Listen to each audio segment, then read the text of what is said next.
This is ScourgeBringer.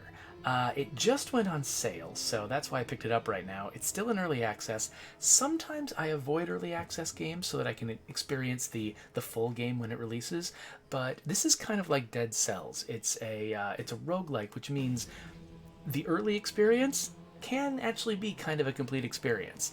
So I'm going to get started and continue. So the chiming tree is sort of your home base where you start each run.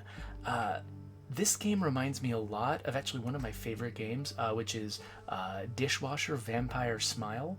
It's from over a generation ago, I think. I think I did a video of it a while ago. I'll probably put a card up when I publish this on YouTube. But yeah, the point of Vampire Smile was mobility. Your character could just be all over the screen. You had a lot of control, a lot of freedom, and the movement was really slick and smooth, and that is what they're going for with this game. So I'll show you what I'm talking about if I can remember how to get into this teleporter. The story of this game might not be that important. Basically, some kind of apocalyptic thing has happened to your world, and you seem to be some kind of chosen one who can stop it. So the nice thing about the enemies is they don't seem to kill you on contact. It seems like they actually have to launch a conscious attack at you in order to, in order to hit you. In order to hit you. So I have this intuition that when I dodge, I should be immune from damage because that's what dodges are in a lot of games. That is not true in this game. When you dodge, you're still vulnerable. So when an enemy is firing a million bullets at me,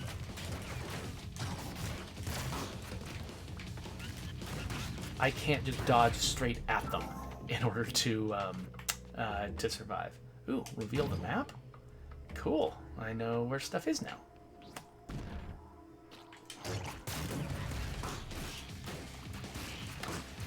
But one trade-off is my dodge doesn't make me immune to damage. It's not defensive, but it is offensive. You automatically do damage when you dodge through an enemy. Oh, shoot. Ow, yikes. Yeah, I've taken 3 hits. That's not good. I should mention that this game is hard. You're probably going to see me just fail a ton. So here's a problem. There is HUD in every corner. Right now, you can't see my health. It's right here. And I'm not sure there's a good place to stick me. Maybe bottom left. Yeah, I haven't quite made a habit out of using my my gun, so maybe it doesn't matter that much if you can't see how much ammo I have when my gun is low. Oh, I've already been here. Let's go here. And I think you're about to see me die, probably.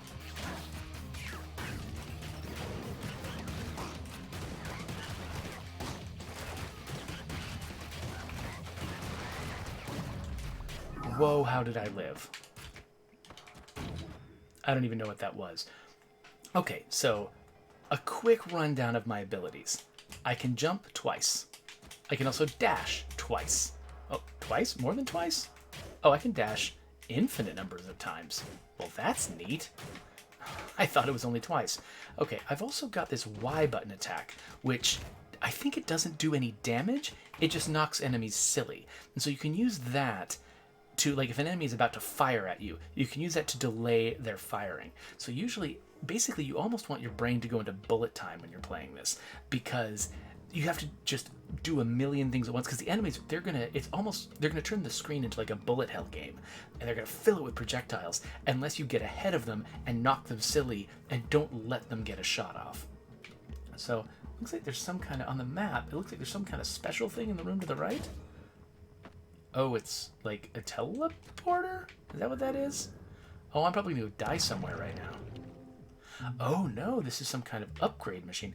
I've only played one run and it was a disastrous run, so I don't know anything about this game really. So it gives back all HP, all ammunition, and maxes out reload energy. I don't know what reload energy is, but that sounds great. Blast 32 reloading energy slowly recharges automatically when there's enemies around. So that's okay. So I've got bullets basically, that recharge when I kill enemies, and this just means that they'll come back by themselves. But when enemies are around, so I can't just... They don't want to motivate me to just sit in a room and wait for my ammo to recharge, so they're making me do it in rooms with enemies, so that's nice. Threat dampener. Enemies have 25% less life, 10% less on bosses. Getting my HP back wouldn't be bad, but let's go with this one. So there's this red flash in the background that weirds me out because it makes me feel like I'm low on health. And I'm actually not. I've got more than 50% of my health right now. So I'm not sure why that goes on, but let's drop down.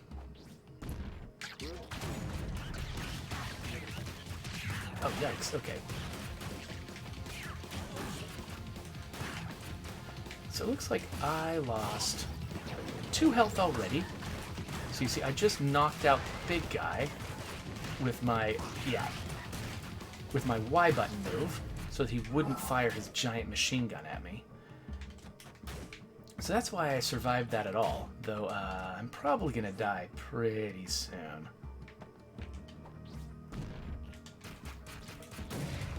Yeah, that was me just attacking nothing.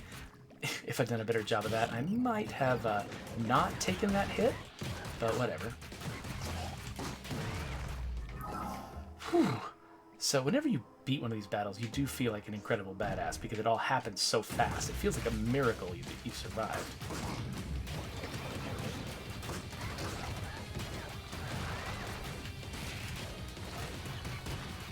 Like, I really should have been hit by one of those projectiles. I have no idea why I wasn't. Alright, but there's really nothing here. I don't even know why I came. So, okay, there is actually a reason to get into fights that... for no reason. It's because down on the bottom right, you can see that I've got... How do I point? Like this.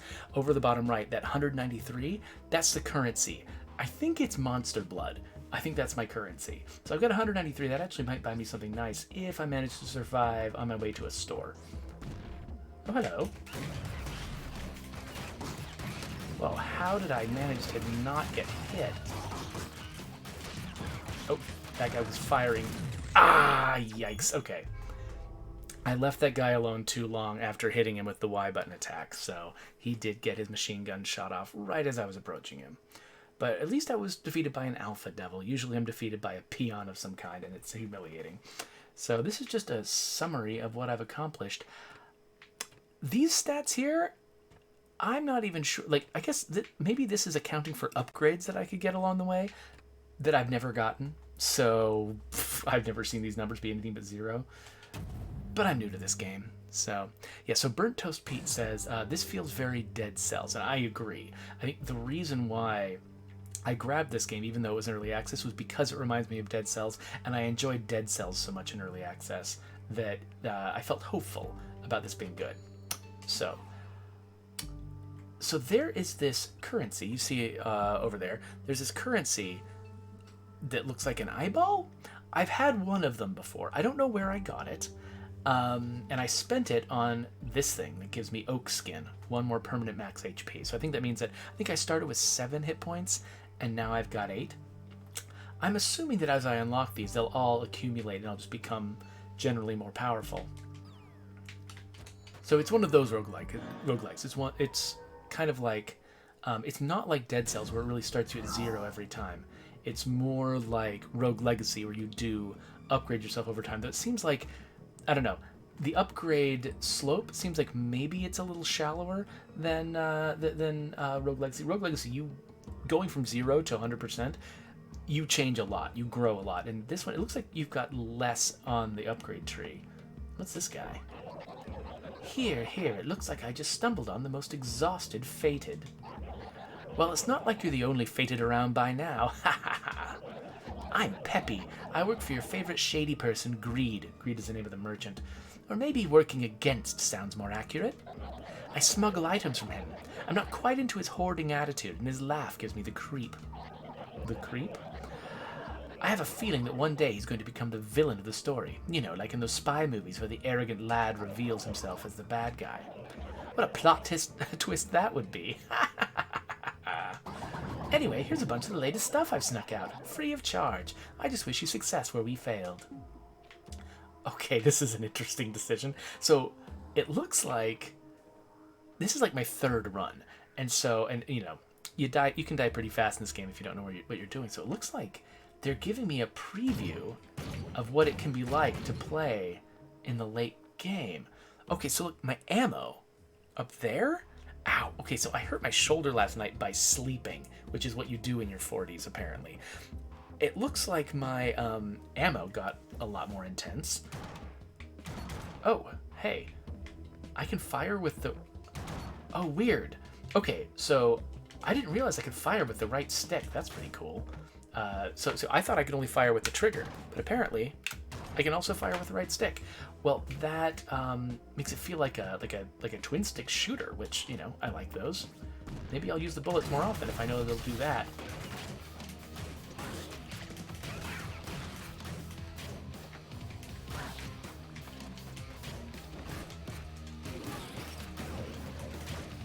I love the wide-eyed expression that enemies get when you hit them with the Y button.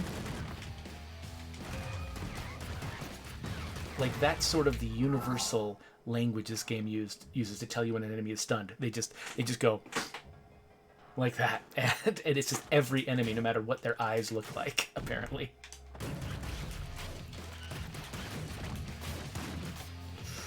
Okay.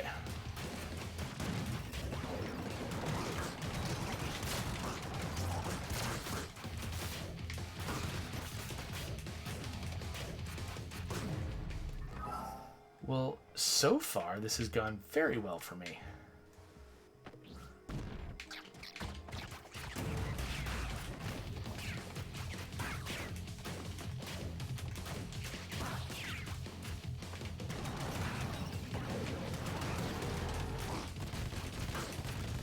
Yikes. The word for that is yikes. Ah! Nope. Do not kill me, please. Thanks. Okay. I feel like I'm getting marginally better at this. Let's find out if that still stays true. After I... Oh, here's Greed. Hello, Greed. So, okay, it does look like I lose all of my monster blood at the end of each run. So if I want to be able to get things like this, I have to be doing much better than I'm doing. A cucumber. Disgusting, please make it disappear. What? Really? Okay. So, I just got an achievement called Cucumber Free.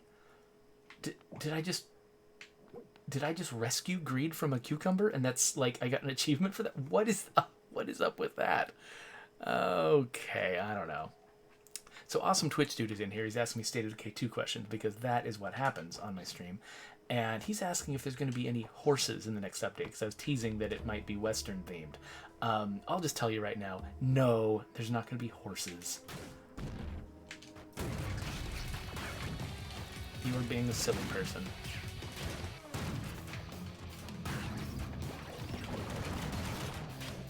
Oh, crap. I totally saw both of those coming and could not do a thing about... Oh, my gosh.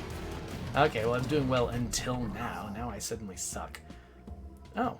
Increasing damage by 5%? Who cares if damage is increased by 5%? You kill things with, like, 2 or 3 shots. Why would 5% matter? I mean, I guess that could push you just barely over the line with a marginal enemy, but come on. Nope. Okay, so I do need to get more sensitive to when the guys have the exclamation points over their heads. Because that is when they're going to fire, and I need to get out of their way. Ooh, more ammo capacity. Not bad. Let's go this way. Hello.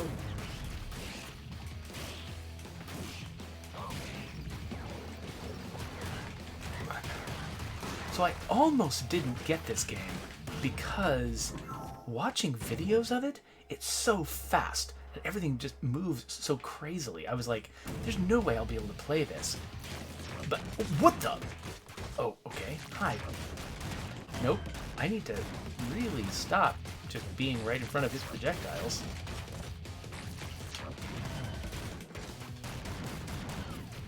How many hit points does he have, please?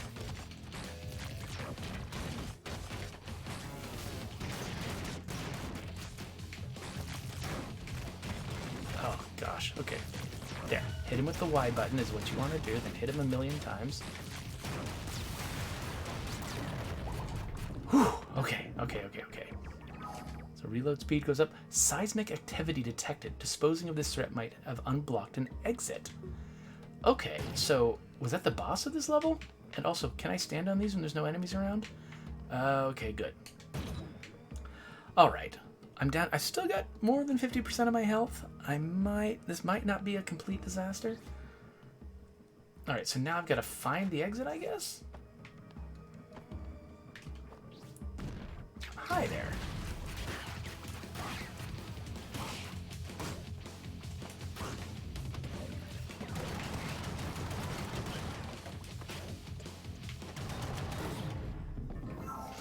Increases damage on stunned enemies by 5%. One of the challenges of designing upgrades in a game is figuring out how to avoid overpowering the player, but still making them feel like something happened. Like, now, it could be that all of these 5% are going to slowly, they're going to accumulate and actually start feeling significant. Right now, hitting one of those upgrades doesn't feel like a ton happens. Now, these upgrades feel more significant, so maybe the expectation is that I'll be, once I get good at this game, I'll be acquiring those smaller upgrades like they're candy, and I'll just be chowing down on them all the time, and they will add up fast. Whereas it's these upgrades that are the rarer and more special ones. For each enemy killed while not touching the ground, extra 10%. Ooh. Judges drop more items with at least one health item. I don't know what judges are, so I'm going to say let's accumulate damage as we fly around.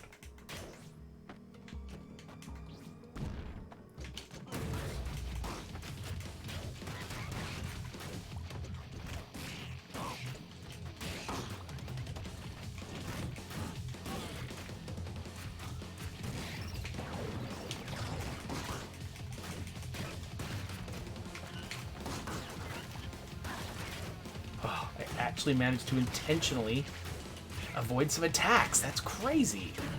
That doesn't feel like me.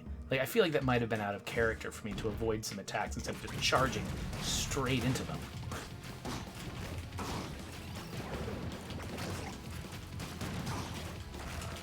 Crap.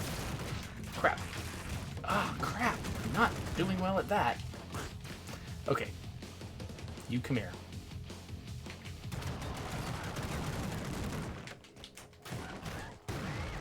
There we go. Okay.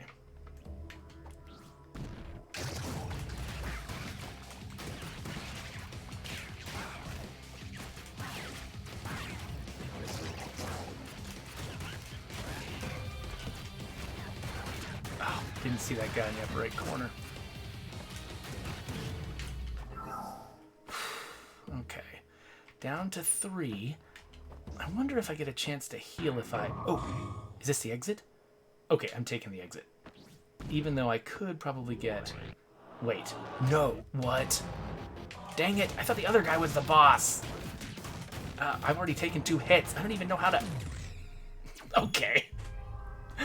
I am not ready for the boss. Judge. Okay. The bosses must be called judges. That's probably what... When he was talking about there being a judge and the judge dropping extra stuff, that's what they're talking about. It's the boss. The ordeal shall continue. I believe you. And we're back at the chiming tree. So that's what ScourgeBringer is. It's pretty exciting. It's pretty fast-paced. I'm still new to it. I feel like, to get really good at it, I'm gonna have to spend a lot of time on it. But it feels so good to play. It feels so good to have this kind of freedom. So there's different approaches you can take when you're trying to sort of decide how the player moves and acts. Some games really try to hold the player back. They create challenge by limiting what the player does, and the player has to carefully choose what moves they're going to make because everything has a cost and everything is risky. And so you can basically you shrink what the player can do, or you constrain the player's choices so that they have to make very careful choices. Or you can go the other way, which is what the Dishwasher does and is what this game does, which is maximize the player's power and control. Let them do anything. Let them just fly all over the map, go crazy, and then you ramp the enemies up to meet them. So these enemies, if I was fighting them with, say, a Souls-like type control scheme, I would just get annihilated every single time. But yeah, so just everything in this game is ratcheted up to 11, which just makes it this, adrenaline fest, which is really, really rewarding. So I'm gonna cut this session short because there's a lot of games I want to get to tonight, but I think you get the point. And if I play this more and I get better at it, I would love to come back to it and see what it looks like in the hands of somebody with a little bit more skill. So with that, we'll wrap it up and we'll move on to some other games.